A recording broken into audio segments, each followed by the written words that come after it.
ప్రాణప్రియుడైన ప్రభువుకు మహిమ కలుగును గాక. ప్రియ స్నేహితులందరికీ దివ్య వాక్యోదయం.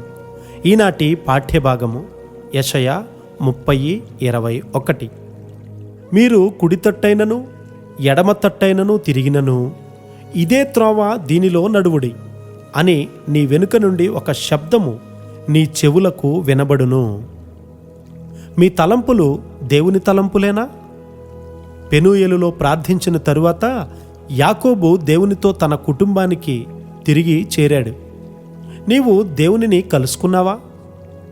నీవు దేవునిని కలుసుకున్నప్పుడు ప్రతి అడుగులో ఆయన చిత్తానికి లోబడినట్లు నేర్చుకున్నప్పుడు ఒకానొక దినమున నీవు దేవుని ఆలోచనలతో కూడిన ప్రార్థన చేస్తావు. దేవుని ఆలోచన ప్రభావములో నీవు ఈదులాడతావు. అది ఎంత గొప్ప ఆశీర్వాదం! సుందరుడైన అబ్షాలోము అను దావీదు కుమారుడు దేవుని తలంపుల మెట్టుకు ఎన్నడూ ఎదగలేదు. కానీ గర్వంతో నిండి ఉన్నాడు. తన సౌందర్య రూపమును బట్టి అతిశయించేవాడు. దేవుని ఆలోచనలను ఎన్నడూ కోరుకునేవాడు కాదు. అతడు తిరుగుబాటుతో నిండి ఉన్నా కూడా అతని తండ్రి అతనిని ప్రేమించారు. అది ఒక రకమైన తప్పుడు ప్రేమ అని మనం చెప్పవచ్చు. తాను చేసిన నరహత్య నిమిత్తము ఏ మాత్రము పశ్చాత్తాపపడలేకపోయినా కూడా తండ్రి అతనిని ముద్దు పెట్టుకున్నాడు. అది తప్పుడు ముద్దు. దేవుడు అలా చేయడు. కానీ నిన్ను పశ్చాత్తాపములోనికి నడిపించుచు మంచితనముతో ఆయన నిన్ను వెంబడిస్తారు. దేవుడు పౌలు గారిని వెంటాడి పట్టుకున్నాడు. అలాగే దేవుని కృప నిన్ను వెంటాడి పట్టుకుంటుంది. ఆయన నిన్ను వెంబడించుచున్నాడు. నీవు ఊహించి కావాలని కోరుకున్న సర్వశక్తి ఆయనలోనే ఉంది.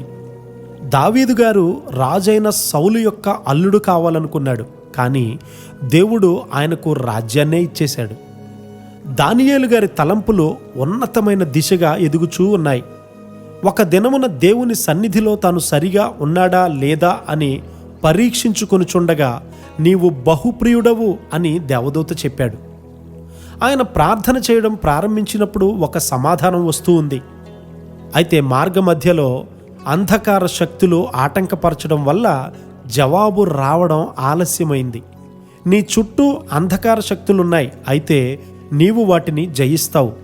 నీ హృదయంలోని తిరుగుబాటు తత్వాన్ని చంపివేసినప్పుడు దేవుని తలంపులు నీ తలంపులు ఒక్కటే అవుతాయి.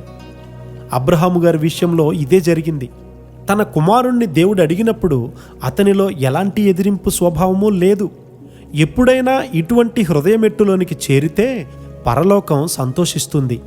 నీ సర్వాన్ని బలిపీఠం మీద పెట్టినప్పుడు నీ కుటుంబము ద్వారా దేవుడు ప్రపంచమంతటిని ఆశీర్వదిస్తాడు.